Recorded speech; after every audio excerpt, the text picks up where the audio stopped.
কষ্টের একটা গল্প।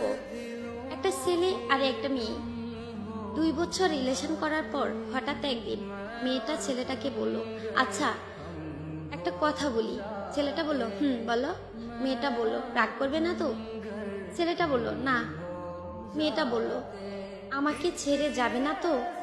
ছেলেটা বলল, কখনো যাব না। মেয়েটা বলল, ভুল বুঝবে না তো? ছেলেটা বলল, না, বুঝবো না। মেয়েটা বলল, জানো আমার একটা অতীত আছে। ছেলেটা বলল, কি সেটা? মেয়েটা বলল, আমাকে রেপ করা হয়েছে। ছেলেটা বলল, কি? মেয়েটা কেঁদে কেঁদে বলল, এবার তুমি আমায় খারাপ ভেবে হয়তো আমাকে ছেড়ে চলে যাবে। ছেলেটা মেয়েটাকে অনেক জোরে একটা থাপ্পড় দিল। মেয়েটা বলল, চলে যেতে পারো, আটকাবো না।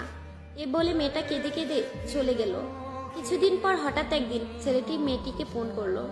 মেয়েটি বলল, হ্যালো। ছেলেটা বলল, একটু দেখা করবে? মেয়েটা